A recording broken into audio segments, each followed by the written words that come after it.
Hearing everybody speak, I kept writing on this envelope, which is kind of the way I do things. I'm definitely an arts-based person. It's just sort of, everything is improv to me, I think. I grew up with, my father was a jazz musician, so kind of the way I teach, the way I sing, the way I really do my practice as a vocal psychotherapist, music psychotherapist. I feel like it's an improvisation every time someone comes in the door, because I don't know how they're going to be. I don't know how they're going to be feeling. And like Sean was talking about with the research, you can't know where it's going to go. And I was thinking about why it's so scary. It's quite terrifying for a lot of people. Just like vocal improvisation is terrifying. But Michelle and I were at there was a research thing we went to in Berlin. I was there twice, and there was categories of research everybody did. And I was on the research team, the arts-based research team, and one woman seriously was having a breakdown in the middle of the process. It was so scary for her to not have the structures. And then we had an interesting thing where one woman would not let go. She came in with things she wanted to show us that were all written out, and she wouldn't let go of it, and that was a struggle. So I've had some really fascinating experiences with this. And I was thinking about other things people brought up, like how do you evaluate it? But I was thinking of, it's the trustworthiness thing. Like when I was studying, I was taking this class. This wasn't even my doctoral dissertation, by the way. This is when I was learning how to do a doctoral dissertation. And we had groups. We had a class, and then we split off into groups, and there'd be people that would volunteer from the year before to be with us. And some of the main things that came up, one of the main things for me was, what is your bias? And then Michelle referred to it, I think, as how do you keep someone from going into their own thing, and it's so self-absorbed and can be narcissistic. And I really think, speaking as a clinician and a researcher, I think that's something important to look at. And also, when Mike was talking, I was thinking, a clinician, I would say, countertransference, or how do you measure that, really, with this stuff? I mean, it's like doing it again and saying, well, how much of that was me, and why did I pick that? I don't know. I haven't thought this through. It just popped into my head, so I'm just putting it out there. So the big thing with me was the bias point was I was studying Alcoholics Anonymous, and my research question was, what makes Alcoholics Anonymous work? And then, of course, the head of the group said, you're biased. I said, what do you mean? She says, you're assuming it works. That's your bias. And I said, oh. And I was like, and then I realized my countertransference to this was, I wanted it to work, because I had a friend who was in AA, and it meant a lot to me that it worked. So I had to change my question to, as I started going to this same meeting every week, and I would watch them, is what keeps people coming back? They have a slip, they'll have 2 days, and they keep coming back. So that became my question. And what I did was a combination of everything. I'd go to the meeting, I'd sit there, I felt like a spy, because you're supposed to, it was an open meeting, anyone can go.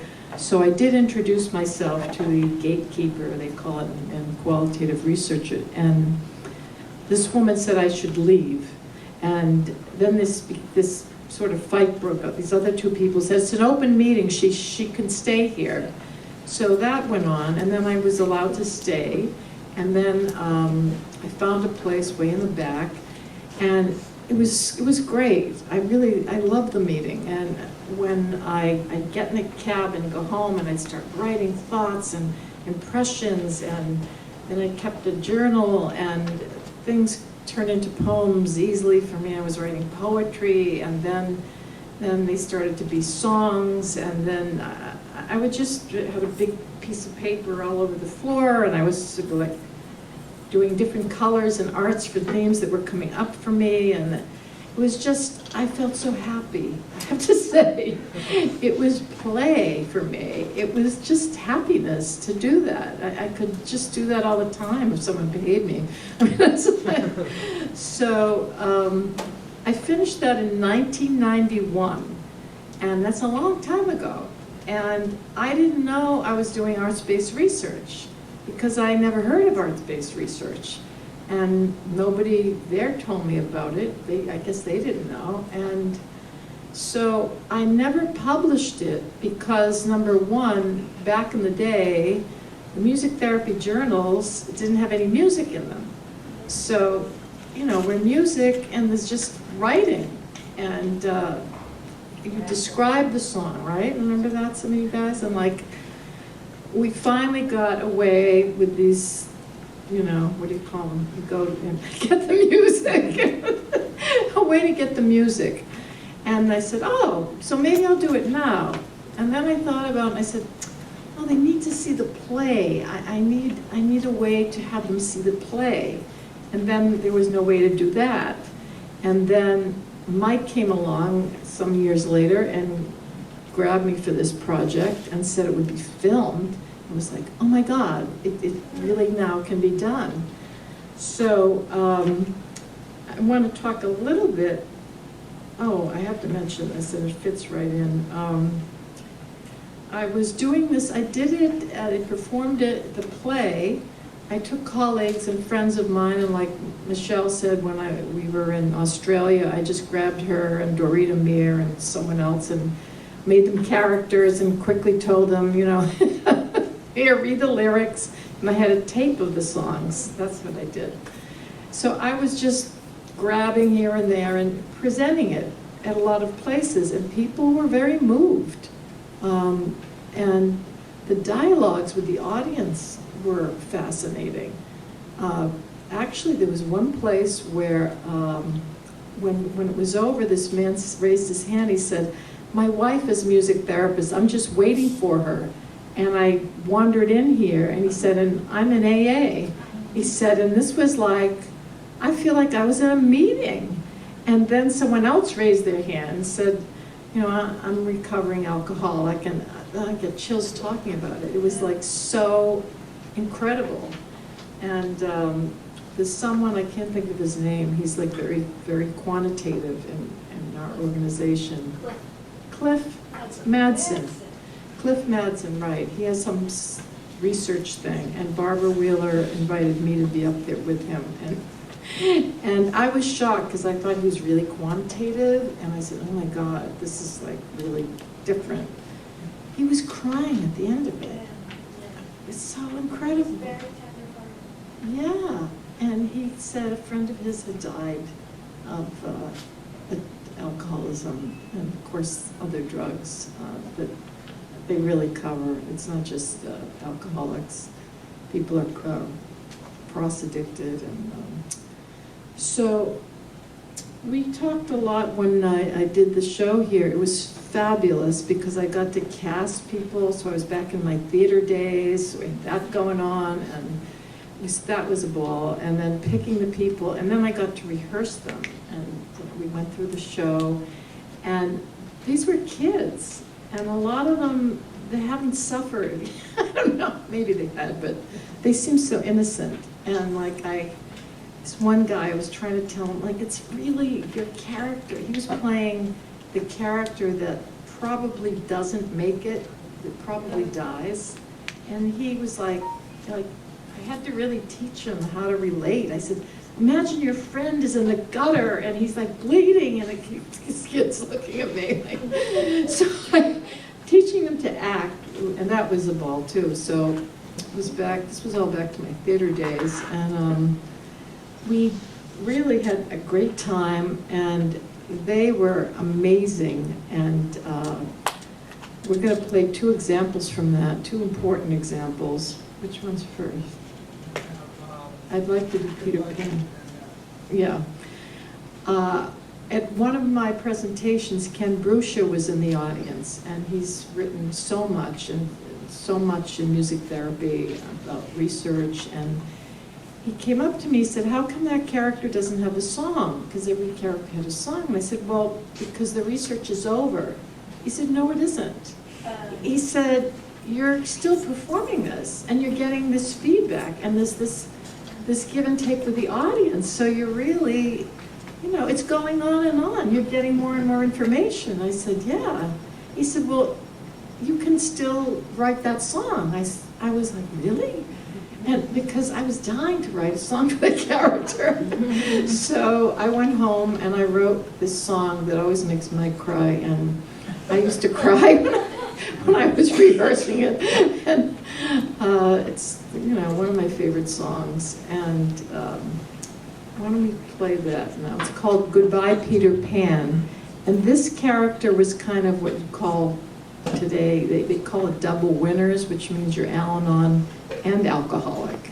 So, yeah, you're both. I'll tell you more if you don't know what that is. Oh, yes, and this character was also written, it could be a man or a woman. So we ran out of men, so a woman played it.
Said I could do another song. Isn't that cute? I always love that song. So the next song I want to play for you, and this is interesting because the cast was young. People that came to see it assumed it was that my research was about adolescence, and because the cast were like in their early 20s. Where originally my cast was older. So, and when we rehearsed it, we were talking about, is it still hold up? Does it still hold up? And I think it does. I've been to some Al-Anon and AA meetings, and it's still, yeah, it's still valid.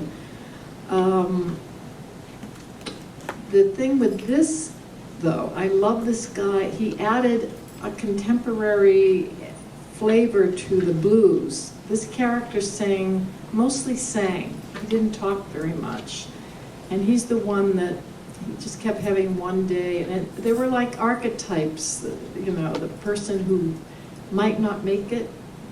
And then, you know, there was this person who was really like, I'd say double winner, Al-Anon, like a caretaker, very sweet, people-pleasing, characterological things that go with that.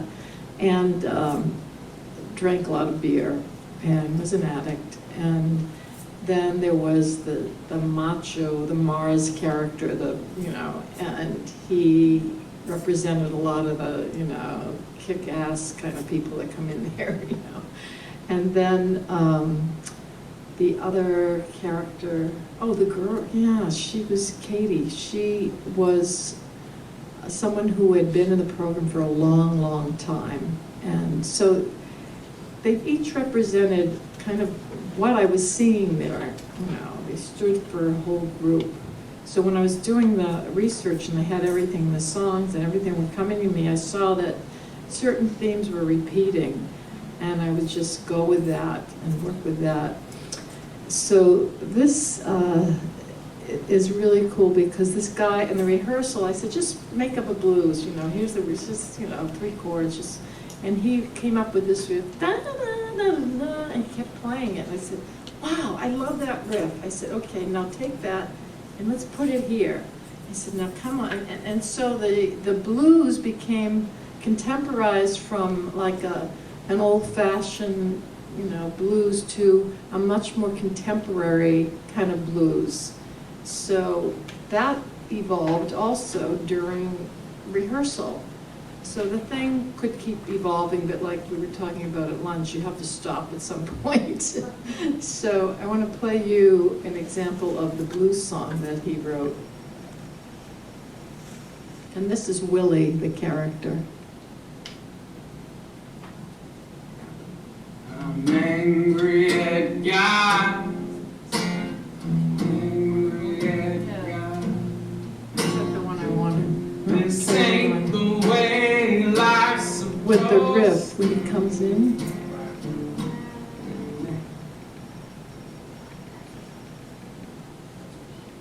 I like the one when he's first coming in. That's where the riff is. I want you to hear that. Oh, he's walking.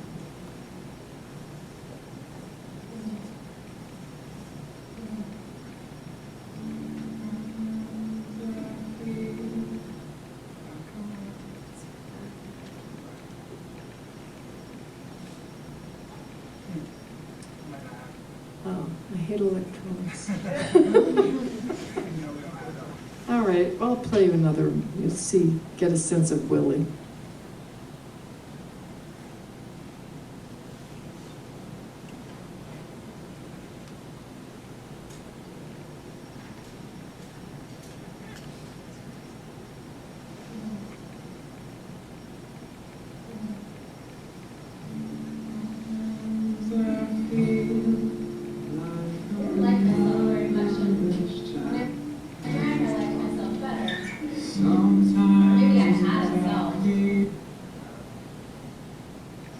That section where he was playing Motherless Child and she was doing dialogue over it about how she came to AA. She used to watch it. She lived across the street and she watched people going in and out, but she finally got the courage to cross the street.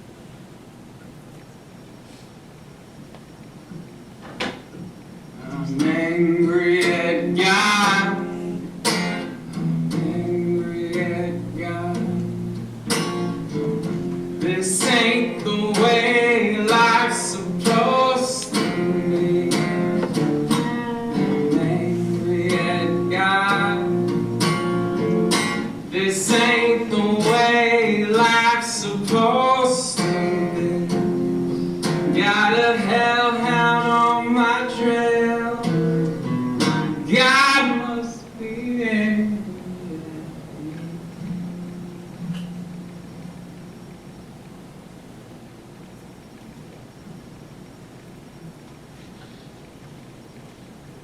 Thank you for being my techie. So, the show stays with me. Obviously, this was last year? 2 years. 2 years ago. And so it's always kind of with me still. And even today, I'm still learning. I was sitting there listening to everybody and such wonderful gems of statements, like Sean saying, you never know what the end is going to be. I mean, who knew I was going to end up with a play? I didn't know. I just was going to the meetings and actually enjoying them. And they did a lot for me. And a lot of what goes on there is helpful to a lot of people, I think. And as I was sitting here today, I was thinking, yeah, I really, my purpose, if I were to do social justice kind of thing, is to destigmatize addiction, trauma, and mental illness. I really find, and it pisses me off, I mean, someone's talking, oh, he's a drug addict, or she's married, and I'm like, you don't understand. These people are traumatized. And most psychotherapists, which is another thing, I had a wonderful opportunity to interview a lot of psychotherapists last year under some unusual circumstances. And most of them, they don't get addiction. They don't. Unless you're an addiction specialist or you've had it, they don't have a clue. And they don't get trauma. And they don't realize addiction is usually, in fact, in my experience as a therapist, always caused by trauma. It is a symptom of trauma. And they don't really, they get mental illness, but through a DSM, you know, and most people I know, and I know several people that have been hospitalized, the most help they get are from the aides, right? And the nurses, and not from the psychiatrists. So I was sitting there and I was getting fueled up again, like, yeah, this is really, they don't get it. And what I loved about doing this for people is that it helped them to have empathy. And Becky was talking about, or somebody about empathy and compassion. To have compassion for these people, they're people, and they have an illness. So that's really been coming up a lot today as I listen to other people. So, is my time up? Okay, well, any questions? I'll take a question. I see a lot of people going, nodding. Somebody want to say something? Come on, guys, come on. Somebody come on, thank you. Like the last thing you said, people. Clearly a thought came to my mind the other day. I was just telling some folks I was eating lunch with. When I'm working with the population I work with, one way I like to think about it, you know, instead of looking at people as in good and bad, dangerous, non-dangerous, look at it as everybody's capable of doing amazing things. And I see that, you know, if I were to label the people I work with as someone who's done some really dark things or who's going through some really difficult times, it really does filter how anyone could work with that person. But if you just think this human being is in the next moment could potentially do something amazing, and when you actually see them do something amazing, it changes perspective of working, or not even working, just being a human. Right. So that last thing you said, just like really connected that. Thank you. So I guess, now I'm realizing another thing. I guess I'm kind of, the teacher role comes out of me too. Like I feel like I want, now I didn't have this when I started the research, but I feel like I want to take this message out right now. I feel passionate about it. So, yeah, that's where it ended, and I think it's finally done. I hope so. I'm ready to go on to something new. So thank you.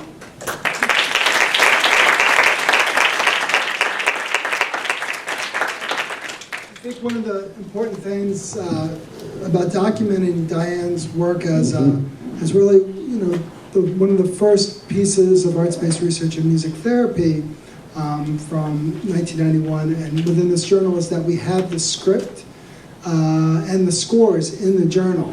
And so I know Dr. Wendy McGee is having her students at Temple University read through the script in research class. Have you done that? Yeah, and improvise the songs. And improvise the songs. Yeah.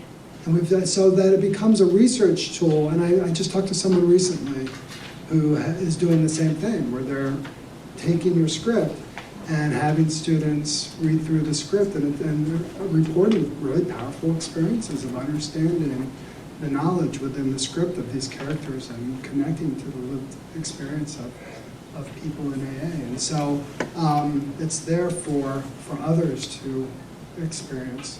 So it's a very powerful piece of our history as a profession of research. So let's take about, yes? Has anybody, has there been a book, people with addictions